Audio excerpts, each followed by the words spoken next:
Panoorin, agaran in real time, o balikan sa pag-scroll up and down. Mga balitang dapat malaman, impormasyong tunay at napakikinabangan. Saan ka man sa buong kapuluan. Bangon sa bagong sigla. Kababayan. Kasama ang social media. Powered broadcaster ng bagong mamamayan. Tapat sa pag-uulat. Ito po ang Presidential Broadcast Service sa Metro Manila. Radyo Pilipinas 1, 738 AM. Konsultasyon sa mga legal na suliranin, talakayan hinggil sa batas na magaan mong mauunawaan. Simulan na natin yan. Usaping Legal with Attorney Danny Galang dito sa Radyo Pilipinas 738 AM. Magandang araw sa inyong lahat. Ako po ang inyong lingkod, Attorney Danny Galang, at kayo'y nakikinig sa Usaping Legal sa Radyo Pilipinas. Ngayon ay Sabado, December 28, 2024. Ayan ho, kamusta naman ang inyong nagdaang Kapaskuhan? At talaga naman tayo ho ay inulan nitong nagdaang Pasko. Sana ngayong bagong taon na hindi naman ho tayo masyadong ulanin. At syempre nga ho, 4 days na lang, 2025 na, meron na ho ba kayong mga New Year's resolution? Ay, ho, sabi ho nila pagdating sa New Year's resolution, mas maganda ho, mas mainam kung talaga namang ito ay nakasulat. Para ito ay maalala ho ninyo at iyong magawa sa buong taon. Napapakinggan ang Usaping Legal sa Radyo Pilipinas tuwing Sabado mula alas 11 na umaga hanggang alas 12 ng tanghali. Tayo ay napapanood din ho sa Pay TV dahil sa pagtutulungan ng Radyo Pilipinas at ng People's Television. Hanapin ang Usaping Legal at iba pang programa ng Radyo Pilipinas sa Channel 3 sa TV Plus at sa Channel 45 to 49 naman sa Afford the Box. Sa taong 2024, ang programa natin ay linggo-linggong tumalakay ng mga napapanahong isyung legal. At sa pamamagitan ng ating segment na Sagot Kita, tayo ay nagpaliwanag ng mga batas sa parang simple at madaling maintindihan ng ating mga tagapakinig. Ngayong Sabado, bago matapos ang taon, balikan natin ang mga panayam sa iba't ibang personalidad kaugnay ng mga mahalagang isyung legal na talaga namang pinag-usapan sa taong 2024. Ang ating programa ang isa sa unang tumalakay sa mga kinakaharap na issue ni Bamban na Tarlac Mayor Alice Guo. Balikan natin ang bahagi ng panayam kay Senator Sherwin Gatchalian tungkol sa katauhan at sa mga kakaharaping kaso ni Mayor Alice Guo. Sir, kayo po yung unang nag-expose ho talaga ng mga dokumento na ang Chinese passport holder na si Guo Huaping at si Mayor Alice Guo ay iisa. Ngayon ho, ano ho yung reaksyon ninyo na talagang kinumpirma na ho ito ng ating NBI?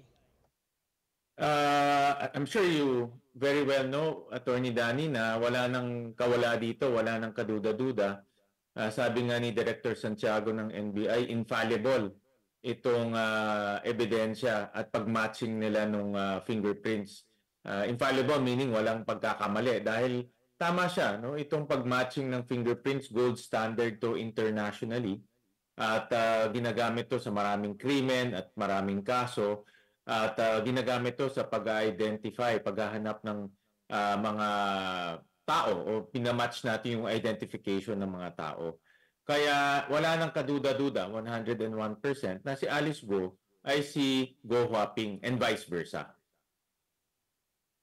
Ngayon sir, ano po yung susunod na hakbang ng inyong komite ukol ho dito sa development ho na ito? I understand meron ho kayong hearing after 2 weeks ho? Mas lalakihan pa namin yung aming pag-iimbestiga at titignan namin yung buong nangyayari sa ating bansa.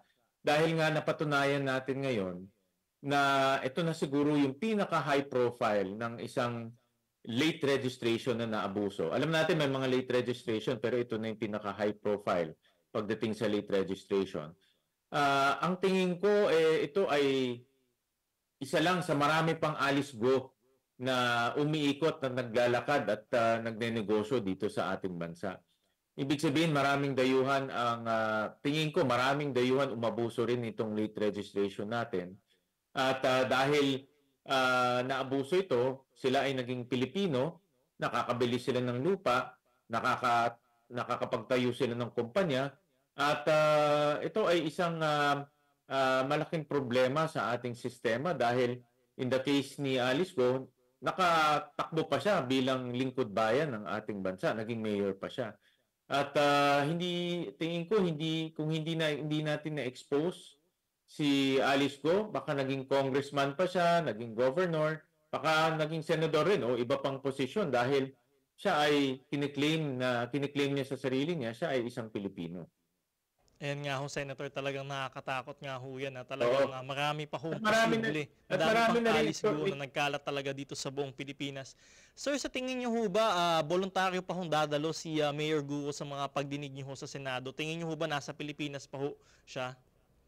So far sa information namin galing sa Bureau of Immigration, nandito pa siya. At mahirapan na siya umalis dahil nag-file na ng kaso ang PAOK at meron ng lookout bulletin para sa kanya. At dapat siya dumalo dahil may supina. At alam naman natin kung may supina, mandato ka na na dumalo sa isang pagdinig. Kung wala, pwede siyang maaresto para dalhin siya sa Senado at para mag-attend ng hearing. Sir, ito naman sinabi ng Office of the Solicitor General na nakahanda ho silang magsampa ng kasong co-warranto laban kay Mayor Guo dahil nga ito sa development ho na ito. Meron na ho bang listahan ho ng mga kaso ang inyong komite na plano nyo ho nga irekomenda na isampa laban kay Mayor Guo? Base sa pagdinig natin sa hearing, lumalabas na ang daming kaso na maisasampa kay Guo Huaping. No, tatawagin ko na siyang Guo Huaping dahil yan talaga yung totoong pangalan niya. Unang-una, nasampahan na siya sa ombudsman. So yan ay tumatakbo na. Pangalawa, sinampahan na rin siya ng PAOK at DOJ sa human trafficking. Pangatlo, sasampahan din siya sa money laundering. Lumabas rin yan sa pagdinig. At alam ko, meron na rin letter of authority ang BIR. So masasampahan din siya ng tax evasion. Dahil kung titignan natin yung kanyang SALN, hindi tugma doon sa tax return na fina-file niya sa BIR. So ibig sabihin, maliit lang yung kita o halos walang kita ang fina-file niya sa BIR, pero yung kanyang ari-arian ay napakalaki at hindi nagtutugma. So and ultimately sir, no, request ho natin talaga ay ma-deport itong si Guo Huaping mula dito sa ating bansa. Dapat managot muna siya doon sa mga kasong ifa-file sa kanya dahil nga dito nangyari sa ating bansa in krimen at linabag niya yung ating batas. So dapat managot muna siya, no, dito sa ating bansa at bago natin ma-deport, no, dahil lumalabas hindi na siya Pilipino makakancel niya yung kanyang birth certificate at birth certificate lang naman yung kanyang ebidensya na siya ay isang Pilipino. Pero kung makakancel na yan, babalik na siya doon sa original niyang citizenship. Yun ay Chinese dahil base sa kanyang passport kay Guo Huaping, Chinese yung kanyang citizenship. Senator, ito isa sa mga panayam ho no, ng abogado ni Mayor Guo. Sinabi ho niya na pinayuhan niya itong tumakbo uli ito si Mayor Guo sa darating na election next year ho. No? Ano po ang reaksyon niyo ho dito? Dapat mapigilan yan ng COMELEC at alam ko ang COMELEC nag-issue na rin ng statement na motu proprio, mag-iimbestiga na rin sila dahil nga sa sobrang obvious at sa sobrang high profile nito at yung ebidensya ay sobrang solido na. Ang COMELEC pwedeng motu proprio mag-iimbestiga dito sa kasong ito. At kahit ngayon na nakaupo siya, mag-iimbestiga sila, gagamitin yung mga ebidensyang lumabas at pwede nilang gamitin to para ma-disqualify na siya sa pagpa-file ng kanyang certificate of candidacy. Sir, ito, ang dami talagang nangyayaring kaguluhan involving itong mga POGO operation zone na ito. No? Senator Gatchalian, sang-ayon po ba kayo na tuluyan na nga ipagbawal ang operasyon ng mga POGO dito sa ating bansa? Matagal ko nang sinasabi na i-ban na yung ating matagal ko na sinasabi i-ban na itong mga pogong ito. 2022 pa lang inirekomenda na natin sa ating pangulo, sa mga kasamahan ho natin sa Senado na dapat i-ban na itong pogo. At ngayon nakikita natin yung karumal-dumal na krimen na ginagawa nila dito sa ating bansa. Talagang walang respeto sa ating batas, walang respeto sa ating bansa at talagang inaabuso nila yung ating sistema. At kung hindi natin pipigilan yan, lalong lalalim yung ugat, lalong lalawak yung kanilang galamay at mas mahihirapan tayong tanggalin yan sa ating bansa. Talagang nakakabahala nga ho talaga. Ang dami ho talagang issues involving itong Pogo, sir. Ito, sir, kung nakikinig ho si Mayor Alice Guo, si Guo Waping, may mensahe ho ba ho kayo sa kanya at sa kanyang mga taga-suporta? Una sa mga taga-Bamban, naintindihan ko na kung ano yung inyong nararamdaman. In fact, pumunta ako sa Bamban one time para lang makita ko kung ano ba meron ang Bamban na wala ang ibang lugar na dyan po nag-invest yung itong mga Pogo Hub at dyan nagbuhos ng pera itong mga sindikato. At nung pumunta ako, nakita ko maraming mga tarpaulin na sumusuporta kay Mayor Alice Guo. Naintindihan ko dahil nung panahon ng kampanya, talagang ipinakita ni Alice Guo yung kanyang magandang side niya, yung kanyang magandang imahe.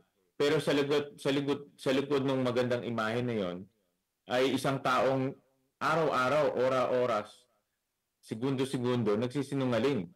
Yung buhay ni Alice Guo ay punong-puno ng kasinungalingan. In fact, yan ang buhay niya, magsinungaling. At napakagaling niya magsinungaling. Nakita naman natin yan sa hearing, sa unang hearing, sa pangalawang hearing. Pero napakagaling niya magsinungaling na nakakuha siya ng boto at nanalo siya dyan sa Bamban. Kaya sa mga kababayan natin dyan sa Bamban, wag po tayong maniniwala dahil itong taong to ay napaka-delikado. Delikado para sa Bamban, delikado para sa ating bansa.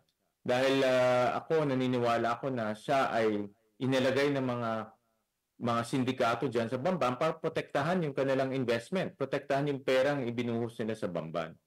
At kay Alice Guo naman, dahil ako sigurado ako makakansela yung kanyang birth certificate dahil sa tibay ng ebidensya, sabihin nila kung sino itong mga sindikatong nag-ooperate dito sa ating bansa, yung mga sindikatong nasa likod ng mga Pogo Hub. Dahil ang daming Pogo Hub na nare-raid dito, at ako naniniwala, alam niya rin kung sino-sino itong mga taong ito. Napakinggan ninyo ang bahagi ng panayam kay Senator Sherwin Gatchalian. Sa ngayon ay nakakulong pa din si Mayor Alice Guo na kasalukuyang humaharap sa samot-saring kaso kabilang na ang qualified human trafficking kaugnay ng nangyaring raid sa isang Pogo sa Bamban, Tarlac. Sa pagbabalik ng usaping legal, balikan naman natin ang panayam kay Attorney Israelino Torreon, ang isa sa mga abogado ni Pastor Apollo Kibuloy tungkol sa paghuli sa pastor. Magbabalik ang usaping legal matapos lamang ng ilang paalala.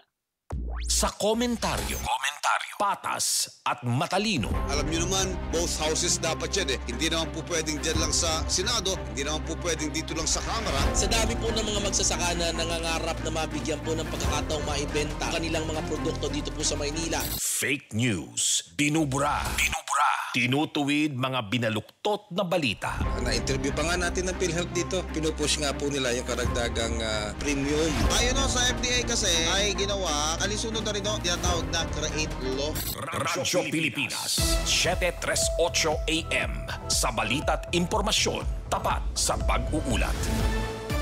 This is a public service announcement. Maging handa sa oras ng sakuna. Para sa iyo at sa iyong pamilya, laging siguruhin. Go Bag ay nakahanda at naglalaman ng mga sumusunod. Ilang pirasong damit, ready-to-eat na pagkain at inuming aabot ng 3 araw. Personal na gamit para sa inyong hygiene. First aid kit kabilang ang alcohol, bandages, gamot sa lagnat, ubo at sipon, pati na rin ang inyong vitamins at maintenance medicines. Maglagay ng pito, flashlight, lighter o posporo. Huwag kalimutan ang mga charger o power bank. At higit sa lahat, isama ang mga importanteng gamit gaya ng inyong mga legal na dokumento, IDs, ATM o passbook, insurance at iba pa. This is a public service announcement from PBS, Presidential Broadcast Service, and Radyo Pilipinas. Tapat sa pag-uulat.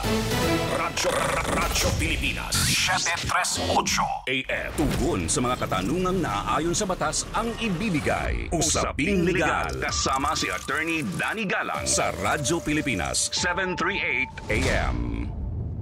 Nagbabalik ang Usaping Legal dito sa Radyo Pilipinas sa nagdaang taon.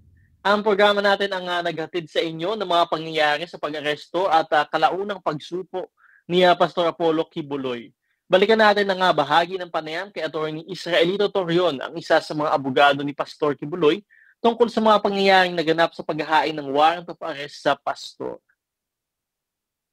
Attorney Torion, sinasabi ho ng inyong kampo na nagkaroon ng overkill sa pagsisilbi ng warrant of arrest kay Pastor Kibuloy. Maaari nyo ho bang ilarawan yung nangyari noong magpunta ang PNP sa KOJC compound? Sa amin pong palagay, hindi lamang overkill, illegal din po. Kasi ang nangyari kasi at 3:50 AM, no? Yun ang pinaka-exact. While the members of the Kingdom of Jesus Christ were preparing for their devotional prayers, kasi at alas 4 nagpe-prayan sila doon sa harap po ng kingdom, bigla na lang may commotion, may dumating na mga pulis at walang pasabi-sabi, naglagay ng mga stairs at inakyat yung yung stairs na nilagay nila sa harap ng gate po.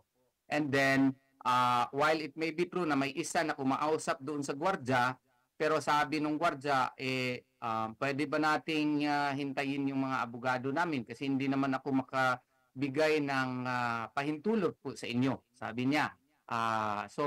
Pero while that officer was talking to the security guard, yung mga armado po, complete with Armalites, mga naka-full battle gear sila, nag-akyat na punta doon sa loob at nakapasok yung iba doon sa loob ng gate po at may mga footages po kami. Ang ginawa kasing ito ay labag po sa Rule 113 Section 11 kasi dapat sana magpaalam sila, tinawagan yung administrator po ng properties ng KJC, si Presidente Rodrigo Duterte, at nagpaalam at ipaalam sa kay Presidente na meron silang warrant of arrest at pahintulutan sila na pumasok kasi po facility naman po yun, gate naman po yun at saka ang dala nila ay warrant of arrest lang. Kung hindi sila pinagbigyan ni Presidente Rodrigo Duterte, yun pa lang na pwede sila sigurong pumasok doon forcefully. Pero yung doctrine of proportionality rin wala kasi ang dami po nila talaga fully armed. May mga bata doon, may mga babae, may mga matatanda po na devotional prayers during that time. So sa aming palagay, illegal ito kasi they also did it in 3 other locations, separate locations.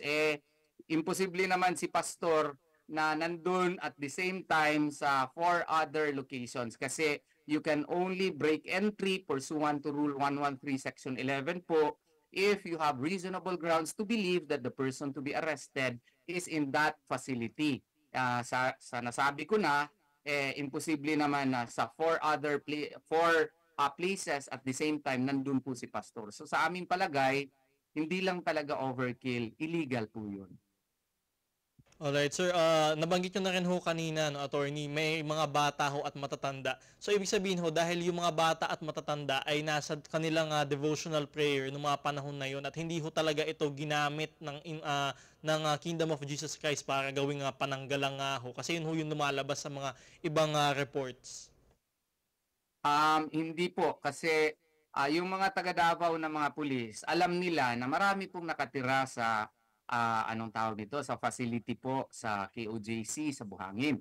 At saka especially dun sa Glory Mountain. Ang laki po nun, mga 150 hectares nun. Siyempre naman kung walang mga tao dun, there are takers there, may mga members po na nakatira dun. Sa Prayer Mountain din, malaki din yun. It's even a tourist attraction. And there are members who are actually living there. Marami po yung mga bahay dun na tinitirahan po. So, hindi po sila ginagamit na human shield. People are actually living in the KOJC compound. Eskwelahan din po yun. So, yung mga ibang administrators po, doon din po nakatira.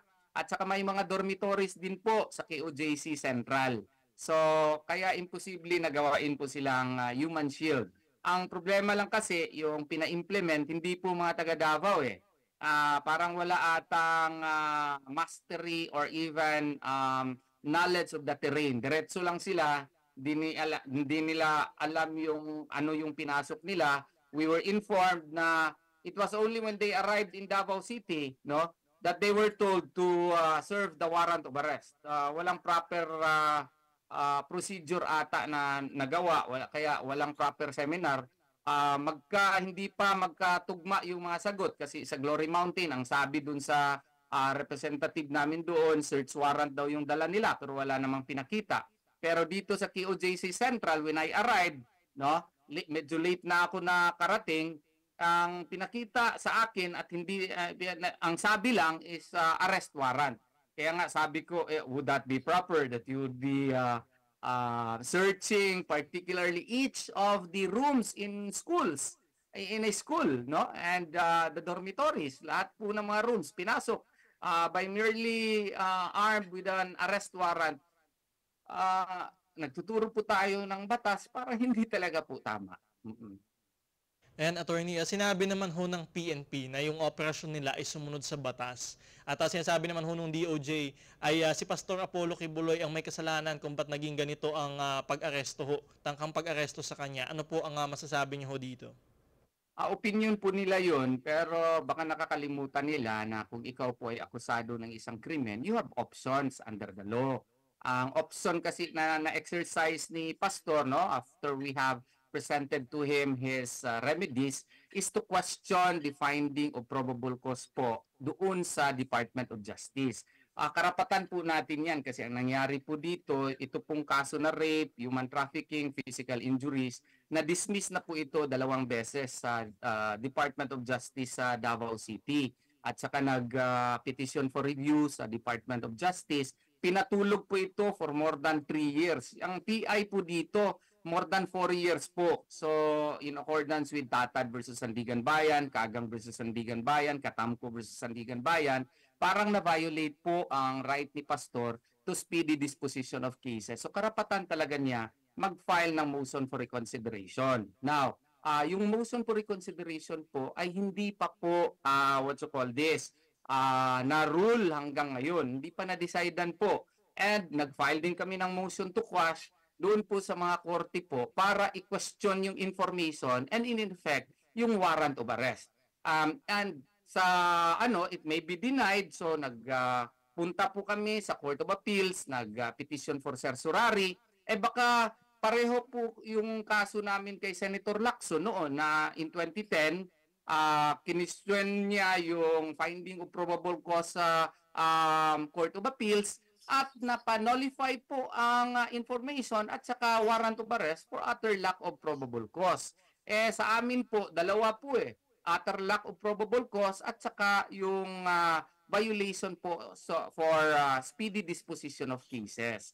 So, option po ito ng isang akusado.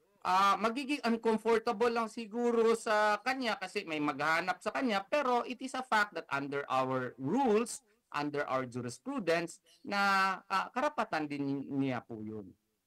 And attorney, maganda ho, nabanggit nyo din ho yung status ho nung kanyang mga kaso. Kasi nagsasabi nga ho, bakit hindi na lang ho sumuko si Pastor Kibuloy at baka may mangyari pa hong karahasan o may madamay, mamatay pa. At ayun nga ho, wala ho ba talaga munang balak sumuko si Pastor Kibuloy at talagang ihintayin nyo ho yung desisyon sa mga apela ho na ito? Actually, another complication that attends this case is the threat of extraordinary rendition. Ano po ito? Para maintindihan po ng ating mga nanonood na mga laymen po, para po itong kidnapping, but it is sponsored by a state authority, no? This is extraordinary rendition because this does not follow the usual route of extradition. So nangyayari na kasi po ito parang policy ata ito ng United States of America since 1906 pa, no? And pag meron silang pinagdududahan na mga terorista or mga lumabag ng mga batas sa kanilang mga pulisiya, pwede nilang kunin from one jurisdiction and transport it to another jurisdiction. Unfair naman po yun. Kaya nga nag-request si Pastor Apollo Sikibuloy na dapat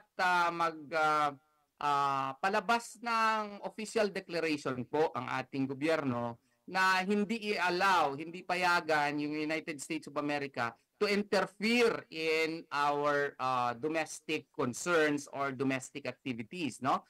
Would that be valid? Valid po yan in Nicaragua versus US. Even the International Court of Justice emphasized the rule on territoriality, territorial jurisdiction, and that the state has the right to direct its own affairs. And meron pang additional, may threat of extermination as against him. So maybe all of these played in the mindset of Pastor Apollo Sikibuloy, why he opted to exercise his right also to await the remedies that are available, the result of the remedial measures that we are doing for him. Ayan ho, malinaw ho yan, Attorney Torio, na hintayin ni Pastor Kibuloy yung magiging desisyon ng korte sa mga apelang ito. Attorney, may balak po ba kayong inyong kampo ho, no, na maghain ho ng kaso laban sa mga pulisya dahil ho sa nangyaring insidente hong ito? Honestly, bini-verify namin yung post po dun sa page ni President Rodrigo Duterte, no? Whether or not yung instruction po niya sa amin na mag-file po ng kaso. Kasi marami po kaming abogado po. Lahat naman sila magagaling din. Ako po ay hamak na provincial lawyer lamang. And we have to secure their opinion also on the matter. My view, actually personal view, is kung pwede sana hindi i-include yung mga foot soldiers lang, except yung mga sumira talaga. Nakita niyo naman, maski wala, nagsabi pa nga yung mga tao doon, pwede ba hintayin nyo lang yung aming abogado bago kayo pumasok? Sinira na kaagad yung gate, no? Klaro naman, hindi sila makadeny niyan.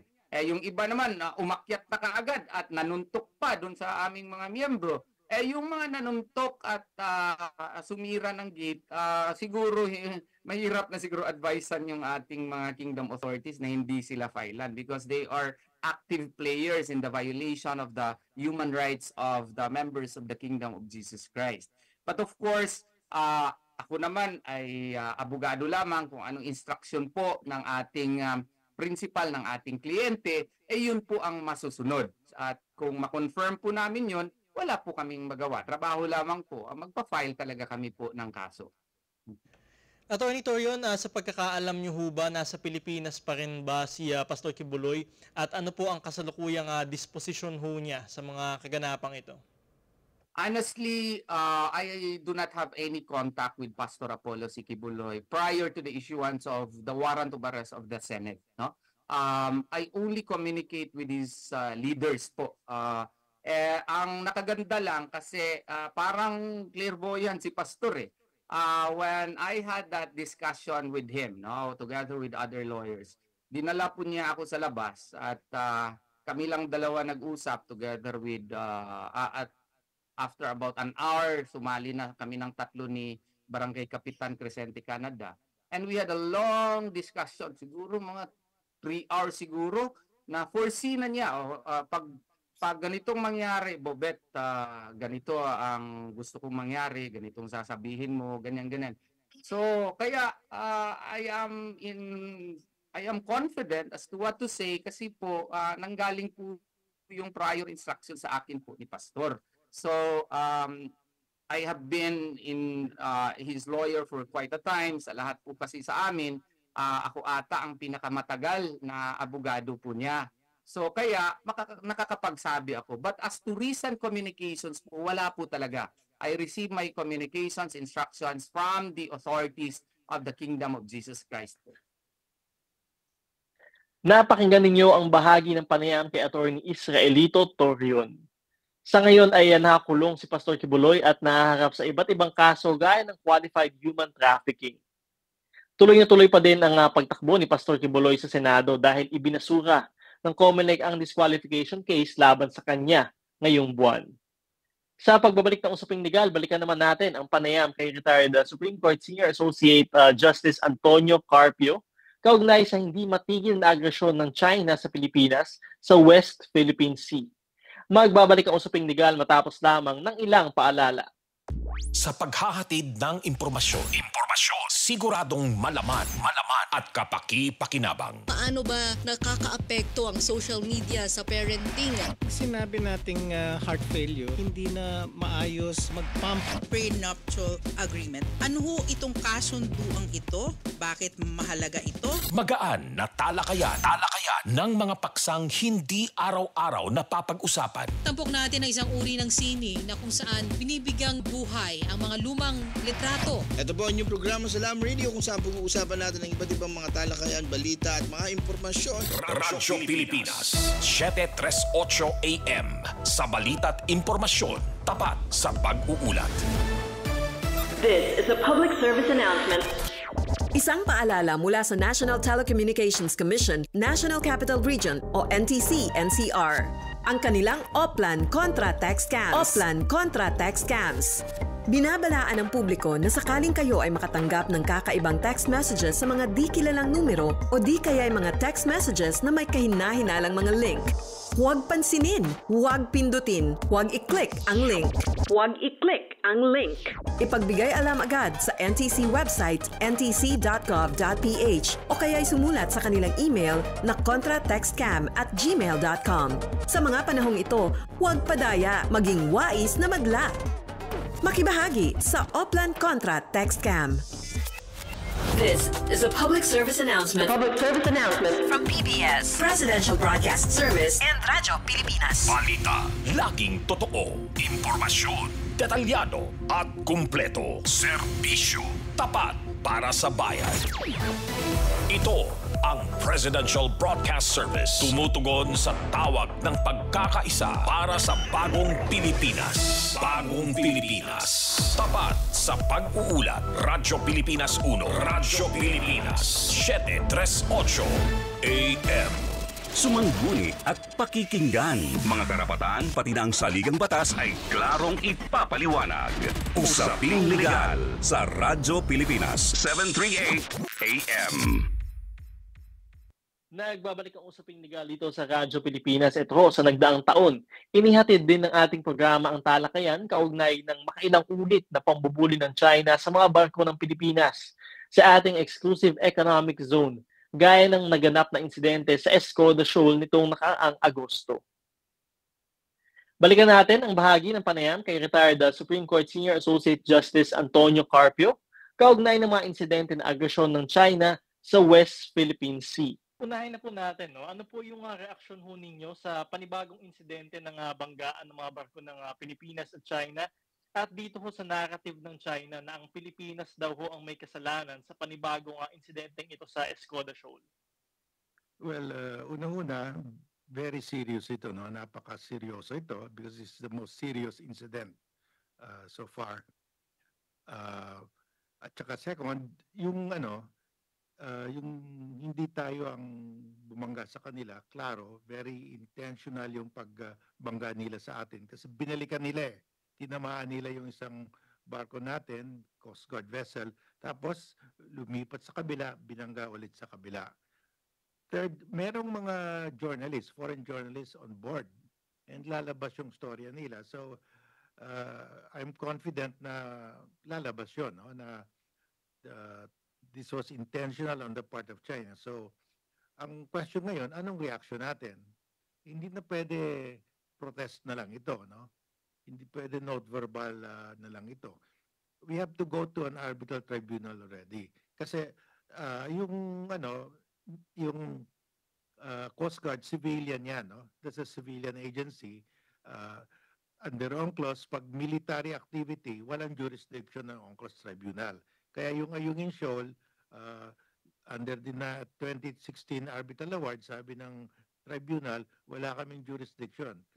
Hiningi natin sa tribunal, censure yung China for dangerous maneuvers sa Ayungin Shoal. So sabi ng tribunal, it's a military activity, it's outside our jurisdiction dahil yung China nag-opt out on military activity, no, in I think that was 20 something, 2026 maybe, 2006. But nag-opt out sila, so walang jurisdiction na tribunal. Ito ngayon, civilian agency ito, ang binangga nila.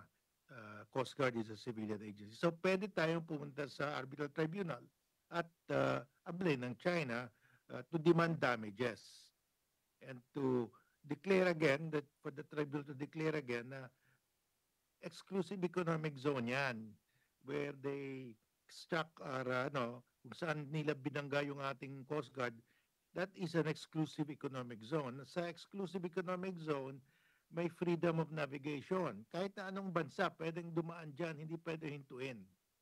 That is part of the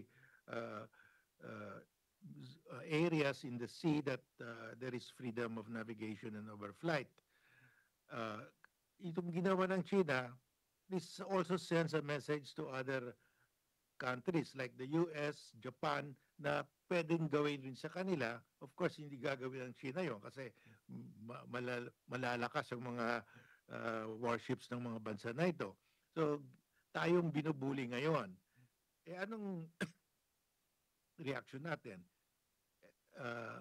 Ilang beses na tayo nag-file ng note verbal, importante yan kasi dahil if you don't file a note verbal, that means you agree, you acquiesce. So just to prevent any implied consent, we always file a note verbal of protest, no? Pero ngayon, dalayin na natin sila sa UNCLOS Tribunal. Isama na natin yung extended continental shelf claim dahil we filed our extended continental shelf claim sa western side ng Palawan, and then China opposed it. Because China opposed it, walang mangyari under the rules of the UN Commission on the Limits of the Continental Shelf. Pag may opposition, the UN Commission cannot do anything. They will just freeze. They will wait for you to negotiate or to file an arbitration case. Let's file an arbitration case. Walang mangyari sa negotiation dahil ang China sasabihin nila, another 10 dash line, amin yan. Ganyan lang sagot nila eh. So we have to bring it to arbitration now. Otherwise, this will remain outstanding. So dalawa dapat. We bring to an UNCLOS tribunal yung ginawa nila sa atin dito sa Skoda Shoal. In fact, this is far from Skoda Shoal, mga 20 to 30 nautical miles, no? So talagang plinano nila.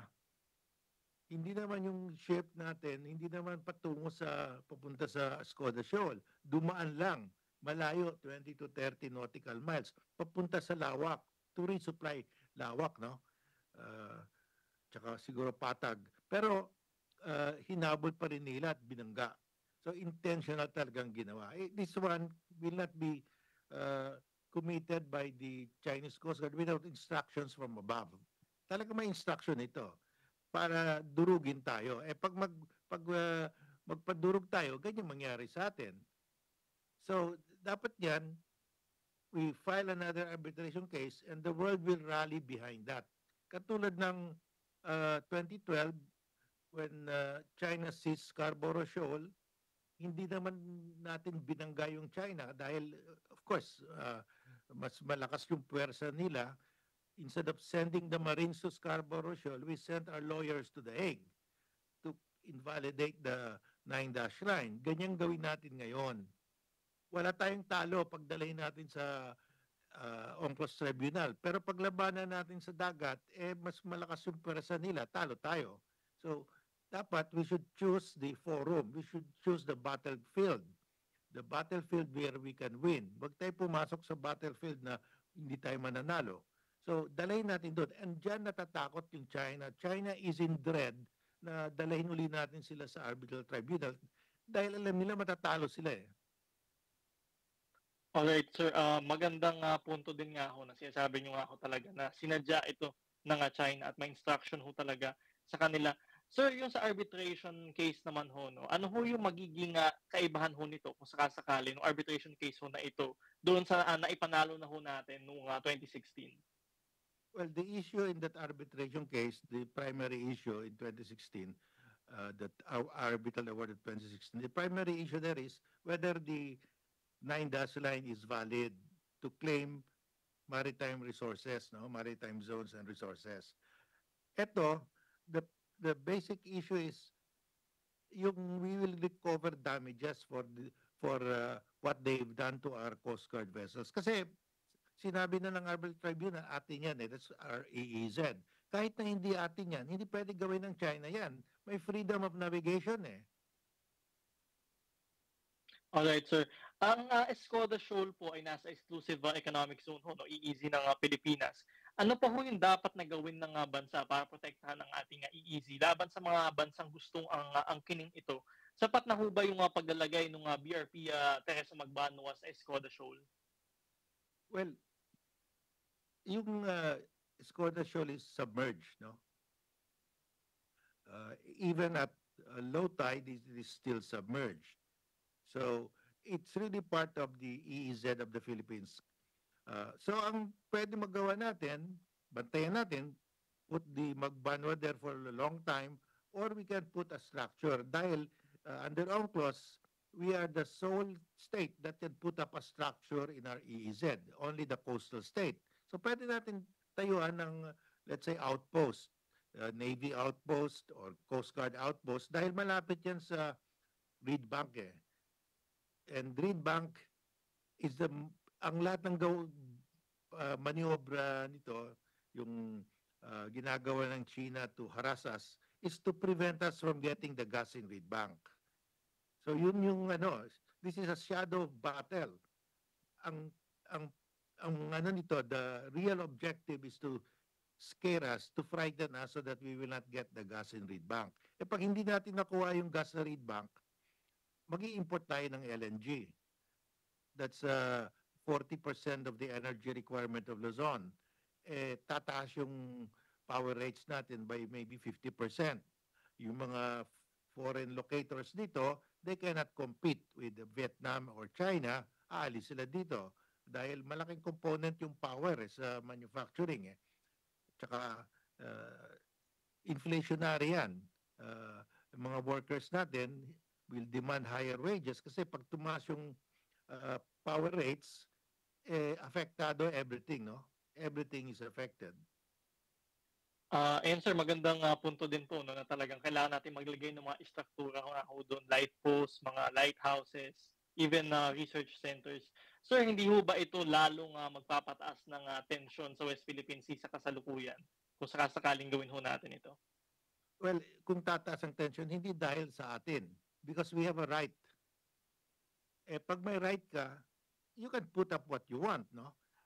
Pag natatakot ka, then you don't, kahit na legally may right ka, useless sa iyo yun. If we do not get the gas, useless yung exclusive economic zone natin. So, katulad ng Malaysia, hindi sila natakot. Sabi ng China, hindi kayo pwede you cannot drill there, you cannot survey drill, magkakagera. Malaysia still sent its survey and drill ship accompanied by its navy. At the same time, dumaan yung Australian and American warships. They conducted naval drills in the same area. Wala nagawa yung China. So, wala nang problema ngayon ng Malaysia. Kinukuha na nila yung gas. Ganyan din ang ginawa ng Indonesia. Sabi ng China, you cannot get the gas in the Natunas. That's within the 10-dash line. Ginawa pa rin ng Indonesia. Pinadala nila yung survey ship nila at saka Navy. At the same time, dumaan yung US aircraft carrier Ronald Reagan. Walang magawa yung China, yung Coast Guard. So, pag may political will ka, pag wala kang political will, takot ka, walang mangyari sa iyo. Ayan, maganda din ho yun na talagang may mga bansa na ho talaga na may experience ho sa ganito kasi hindi lang naman ho talaga tayo ang binubuli ng China. Justice Scorpio, sinabi ho ni retired Admiral Alexander Lopez, ang tagapagsalita ng National Maritime Council, na balak ho ng Pilipinas na maghain ng panibagong kaso laban sa China bukod pa dun sa mga diplomatic protest So tama po ba yung tatahaking direksyon ito ng ating gobyerno? Yes, I'm recommending that we bring another case on those 2 points, yung nangyari sa Skoda Shoal at saka yung extended continental shelf.